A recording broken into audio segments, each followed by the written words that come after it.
നാടകീയമായ നീക്കത്തിലൂടെ Syrian president Bashar al ആസാദിനെ പുറത്താക്കി വിമതസേന സിറിയയിലെ ഭരണം പിടിച്ചെടുത്തിരിക്കുന്നു.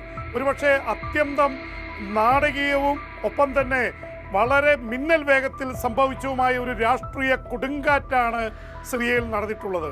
പ്രത്യേകിച്ച് കഴിഞ്ഞ ഒരാഴ്ചയ്ക്ക് മുൻപാണ് വിമതസേന പെട്ടെന്ന് വളരെ വേഗത്തിൽ ഇരമ്പിയാർത്ത് വന്ന് അലപ്പോ എന്ന സിറിയയുടെ രണ്ടാമത്തെ നഗരം പിടിച്ചെടുത്തത്. അവിടെ നിന്ന് 3-4 ദിവസം വേണ്ടി വന്നുള്ളൂ. ഹോംസ് എന്ന നഗരം ഒരു 24 മണിക്കൂറിനുള്ളിലാണ് അവർ പിടിച്ചെടുത്തത്. ഹോംസ് നഗരം പിടിച്ചടക്കിയ ഉടൻ തന്നെ ഒരു കാര്യം വ്യക്തമായിരുന്നു, അവരുടെ ലക്ഷ്യം ഡമാസ്കസ് ആണ്.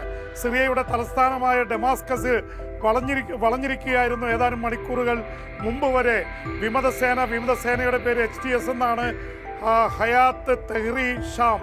ഇവര് നേരത്തെ അൽഖ്വയ്ദയുമായി ബന്ധമുണ്ടായിരുന്ന തീവ്രവാദി സംഘടനയായിരുന്നു. പിന്നീട് അൽഖ്വയ്ദയുമായിട്ടുള്ള ബന്ധം അവർ വേണ്ടെന്ന് വെച്ചു. 2011 മുതൽ 2011 അറബ് വസന്തത്തിൽ ടുണീഷ്യയിലും ഈജിപ്തിലും വലിയ ഭരണമാറ്റമുണ്ടായത്.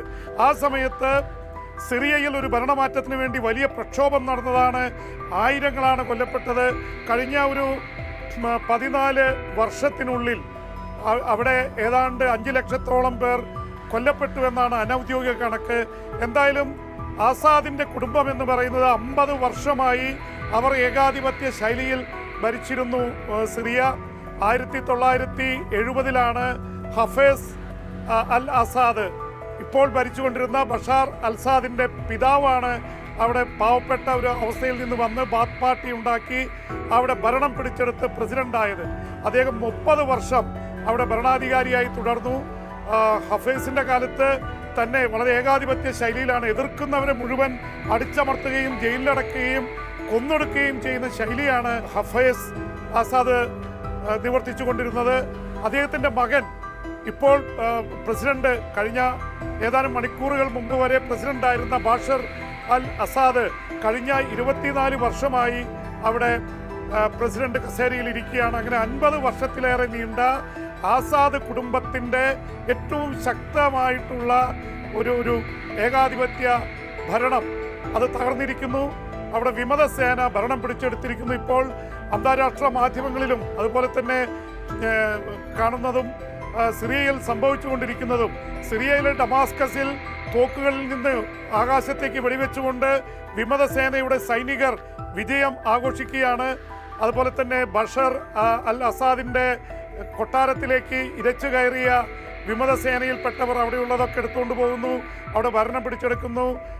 അവരെ താൽക്കാലിക ഇടക്കാല മന്ത്രിസഭ രൂപീകരിക്കാൻ പോകുന്നു. എന്തായാലും വിമാനത്തിൽ കയറി ബഷാർ അൽ അസാദ് രക്ഷപ്പെട്ടു എന്നുള്ള വാർത്തകളാണ് ഇപ്പോൾ വരുന്നത്. എവിടേക്ക് രക്ഷപ്പെട്ടു, അദ്ദേഹം എവിടെയാണ് ഉള്ളത് എന്ന് സംബന്ധിച്ചുള്ള വാർത്തകൾ ഇനിയും അറിയാനിരിക്കുന്നതേ ഉള്ളൂ. അദ്ദേഹം ഇറാനിലേക്ക് രക്ഷപ്പെട്ടു എന്ന് പറയുന്നവരുണ്ട്. ഇറാനെ സംബന്ധിച്ചിടത്തോളം ഇറാൻ്റെ പ്രസിഡന്റ് അടക്കമുള്ളവരെ അദ്ദേഹം സംസാരിച്ചു എന്ന് പറയുന്നു.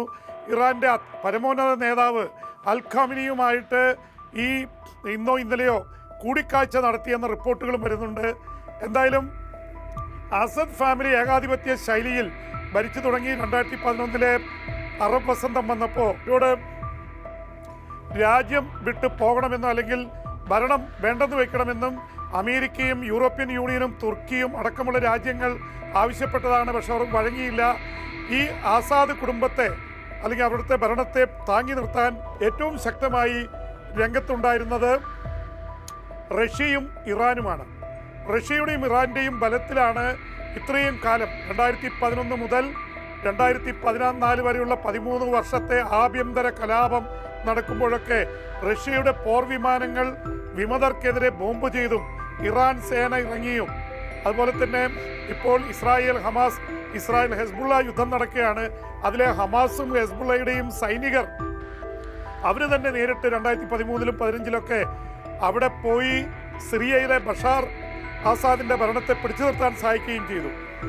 ഇപ്പോൾ ഇവർക്കൊക്കെ പിൻവാങ്ങേണ്ടി വന്നിരിക്കുന്നു. ഹിസ്ബുള്ളയുടെ സൈനികർ അവിടെ നിന്ന് ഓടി രക്ഷപ്പെട്ടു. ലെബനിലേക്ക്, ഹമാസ് ഗസയിലേക്ക് പിൻവാങ്ങി. അതുപോലെ തന്നെ ഇറാൻ പിൻവാങ്ങിയിരിക്കുന്നു. റഷ്യ 24 മണിക്കൂർ മുൻപ് തന്നെ ആവശ്യപ്പെട്ട അവരുടെ ആൾക്കാരോടൊക്കെ, അവിടെ നയതന്ത്ര പ്രതിനിധികളടക്കം എല്ലാവരോടും റഷ്യയിലേക്ക് മടങ്ങിക്കൊള്ളാൻ നിർദ്ദേശം കൊടുത്തിരുന്നു. അപ്പം തന്നെ ഒരു കാര്യം വ്യക്തമായിരുന്നു, ഭരണം ഇതാ വീഴുകയാണ്, വളരെ ചീട്ടുകൊട്ടാരം പോലെ വീഴുകയായിരുന്നു. ഒരാഴ്ചയ്ക്കുള്ളിൽ 3 നഗരങ്ങൾ പിടിച്ചെടുത്ത് 50-ലേറെ പട്ടണങ്ങളും ഗ്രാമങ്ങളും പിടിച്ചെടുത്ത് ഡമാസ്കസിനെ ലക്ഷ്യം വെച്ച് അവർ നീങ്ങുമ്പോൾ തന്നെ ഒരു കാര്യം വ്യക്തമായിരുന്നു, ഇതാ സിറിയയിൽ ഭരണം വീഴാൻ പോകുന്നു. അങ്ങനെ സിറിയയിൽ പ്രസിഡന്റ് ബഷാർ അൽ അസാദിൻ്റെ ഭരണം വീണിരിക്കുന്നു. ഒരുപക്ഷെ ചരിത്രപരമായിട്ടുള്ള ഒരു സംഭവമായിരിക്കാം. കാരണം 2011 വീഴേണ്ടതായിരുന്നു. 13 വർഷം ഉരുക്കുമുഷ്ടിയുമായിട്ടാണ് അവർ ഭരിച്ചത്. അത് ഈ ബഷാർ മാത്രമല്ല, അദ്ദേഹത്തിൻ്റെ പിതാവ് ഹഫീസ് ആസാദും ഇതുപോലെ തന്നെയാണ് അവിടെ ഭരണം നടത്തിക്കൊണ്ടിരുന്നത്. എന്തായാലും സിറിയയിലെ സംഭവവികാസങ്ങൾ വളരെ ഇതോടുകൂടിയാണ് വൻശക്തികൾ ശ്രമിച്ചുകൊണ്ടിരിക്കുന്നത്. ഒരുപക്ഷെ ഒരു 3-ാം ലോകത്തിലേക്ക് മഹായുദ്ധത്തിലേക്കൊക്കെ പോകുമോ എന്നുള്ള ആശങ്കകളുണ്ടായിരുന്നു. കാരണം ഒരു പക്ഷത്തെ റഷ്യയും ഇറാനും ഉണ്ട്, മറുപക്ഷത്തെ അമേരിക്കയും യൂറോപ്പും ഇവരെ പിന്തുണയ്ക്കുന്നില്ലെങ്കിലും അവരുടെ ഇസ്രായേൽ അടക്കമുള്ളവരുടെയൊക്കെ ഇടപെടൽ രഹസ്യമായിട്ടുണ്ടെന്ന് പറയുന്നു. പക്ഷേ പരസ്യമായി തുർക്കിയുടെ പിന്തുണ ഇപ്പോൾ മുന്നേറിക്കൊണ്ടിരിക്കുന്ന വിമതസേനയ്ക്കുണ്ട്. അതിൽ പ്രധാനപ്പെട്ട കക്ഷി ഈ നേരത്തെ പറഞ്ഞ പോലെ ഹയാത്ത് തെഹ്രി ഷാമാണ്. അവരുടെ കൂടെ മറ്റ് കക്ഷികളുണ്ട്. അപ്പോൾ അവരെല്ലാവരും ചേർന്നൊരു മന്ത്രിസഭ ഉണ്ടാക്കും എന്നാണ് അറിയുന്നത്. സിറിയയിലെ ലക്ഷക്കണക്കിന് ആൾക്കാർ ഈ ആസാദ് ഭരണത്തിൽ പീഡനം അനുഭവിച്ചവർ അഭയാർത്ഥികളായിട്ട് ലെബനിലേക്ക് മറ്റ് പല രാജ്യങ്ങളിലേക്കും പോയിരുന്നു. അവരൊക്കെ തിരിച്ചു വന്നുകൊണ്ടിരിക്കുകയാണ്. ഒപ്പം തന്നെ അവിടെ ജയിലുകൾ തുറന്നു. അവിടെ ആസാദ് ഭരണം തടവിലാക്കിയ കൊടുംഭീകരരെന്ന് പറഞ്ഞ് തടവിലാക്കിയ തടവുകാരെയൊക്കെ വിമതസേന മോചിപ്പിച്ചു. എയർപോർട്ടുകൾ പിടിച്ചെടുത്തു, ടെലിവിഷൻ ചാനലുകൾ പിടിച്ചെടുത്തു, സർക്കാരിൻ്റെ കെട്ടിടങ്ങൾ മുഴുവൻ പിടിച്ചെടുത്തു. അപ്പോൾ വളരെ നാടകീയമായ നീക്കങ്ങൾ. ഈ താലിബാൻ അഫ്ഗാനിസ്ഥാനിൽ എന്താണോ ചെയ്തത് അതിന് സമാനമായ നീക്കങ്ങളാണ് നടന്നത്. ഒരുപക്ഷെ ബംഗ്ലാദേശിനും അടുത്ത കാലത്ത് അവിടുത്തെ പ്രധാനമന്ത്രി ഷെയ്ഖ് ഹസീനയെ പുറത്താക്കാൻ അവിടുത്തെ വിദ്യാർത്ഥി പ്രക്ഷോഭകർ റാലിയായി പോയപ്പോഴാണ് വിമാനത്തിൽ കയറി ഷെയ്ഖ് ഹസീന ഇന്ത്യയിലേക്ക് രക്ഷപ്പെട്ടത്. ഏതാണ്ട് സമാനമായിട്ടുള്ള സംഭവവികാസങ്ങളാണ് നടന്നിട്ടുള്ളത്. എന്തായാലും സിറിയയിൽ ഭരണം വീണു എന്നുള്ളത് വ്യക്തമായിരിക്കുന്നു. എല്ലാവരും നോക്കിയിരിക്കുകയാണ് ഇനി എങ്ങനെയുള്ള ഭരണമാണ് വരാൻ പോകുന്നത്. ഒരുപക്ഷെ തീവ്ര സ്വഭാവമുള്ള സംഘടനകളാണിത് പിടിച്ചടക്കിയിട്ടുള്ളത്. അതുകൊണ്ട് തന്നെ അതിൻ്റെ സ്വഭാവത്തെക്കുറിച്ച് ഇപ്പോൾ പ്രഡിക്റ്റ് ചെയ്യാൻ പറ്റില്ല.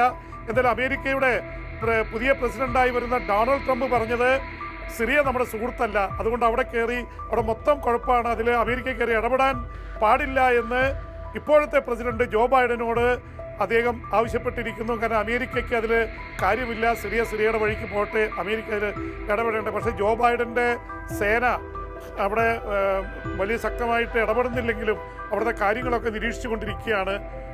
അവിടെ ഒരുപക്ഷെ കുർദിഷായിട്ടുള്ള ആൾക്കാർക്ക് അവിടുത്തെ കുർദിഷ് ഫോഴ്സിന് സപ്പോർട്ട് കൊടുത്തുകൊണ്ട് അമേരിക്കയുണ്ട്. അതുപോലെ തന്നെ തുർക്കിയുടെ വലിയ പിന്തുണ വിമതസേനയ്ക്കുണ്ട്, യൂറോപ്യൻ യൂണിയൻ്റെ ഉണ്ട്. എന്തായാലും റഷ്യയുടെയും ഇറാൻ്റെയും പിന്തുണയുള്ള ഒരു സർക്കാരിനെ അട്ടിമറിച്ചു, അവരെ പുറത്താക്കി എന്ന് മറുപക്ഷത്തിന് അവകാശപ്പെടാം. എല്ലായിടത്തും ഈ വൻശക്തികളുടെ ഇടപെടലുണ്ട്.